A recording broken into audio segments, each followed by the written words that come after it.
নাক ডাকা এমন একটি বিষয় বা শব্দ যেটা আমাদের সমাজে ব্যাপকভাবে পরিচিত। তো আমাদের সাথে নাক ডাকা নিয়ে মজার ঘটনা হয় নাই এমন মানুষ খুবই কম।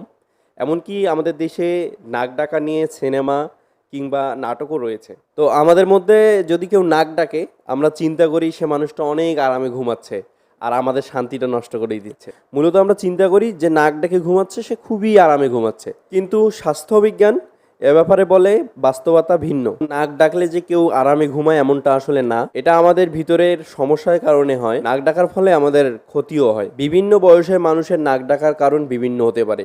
যেমন একটি শিশু লিম্ফয়েড টিস্যু বৃদ্ধির কারণে তার শ্বাসনালী অনেকটা বন্ধ হয়ে যায়। বাচ্চাটার ঘুমের মধ্যে পর্যাপ্ত পরিমাণে বাতাস না যাওয়ার কারণেই সে নাক ডাকছে। নাক দিয়ে বাতাস না যাওয়ার কারণে সে হচ্ছে মুখের ভিতর দিয়ে বাতাস নিচ্ছে। তো আমরা বাবা মারা হয়তো ভাবি যে বাচ্চাটা আমার আরামে ঘুমাচ্ছে, তার ঘুমটা আসলেই আরামদায়ক হয় না, সে আসলে অনেক কষ্ট করে ঘুমানোর চেষ্টা করে। শিশুদের ব্যাপারে আমরা জানলাম।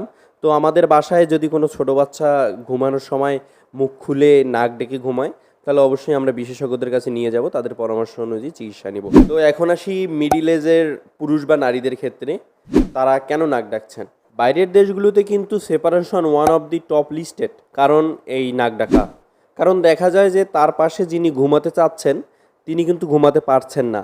আমাদের দেশে আমরা যারা বাঙালি আছি তারা কিন্তু অনেক কিছু সহ্য করি, সেটা সামাজিক বাস্তবতায় মেনে নিলাম। ধরেন একটা মানুষের নাকের হাড়টা বাঁকা, এতটাই বাঁকা যে তার নাকের একটা ছিদ্রপথ দিয়ে বাতাস যাওয়ার রাস্তা খোলা থাকলেও আর একটা অলমোস্ট বন্ধ থাকে, কিন্তু তার বডি যে বাতাস ডিমান্ড করে নাকের সেই একটা ছিদ্রপথ দিয়ে সেটা খুব সহজে যেতে পারে না। তো আমরা যতদূর বুঝলাম নাকের একটি ছিদ্র বন্ধ থাকলে আরেকটি ছিদ্র দিয়ে প্রচুর পরিমাণে বাতাস যাওয়ার কারণে নাক ডাকার সৃষ্টি হয়।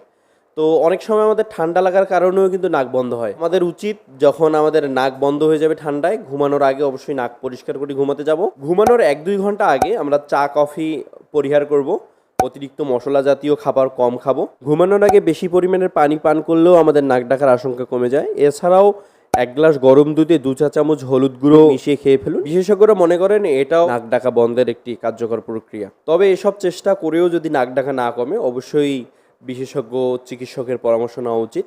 তো আমাদের আশেপাশে অনেকেই আছে হয়তো যাদের নিয়ে আমরা মজা করি, তো এটা আসলে মজা করার বিষয় না এবং তাদেরকে খোঁচানো উচিত না এবং চিকিৎসা নেওয়ার পরামর্শ দেওয়া উচিত। তো আজ এ পর্যন্তই, সবাই ভালো থাকবেন, দেখা হবে অন্য কোনো ভিডিওতে। আসসালামু আলাইকুম।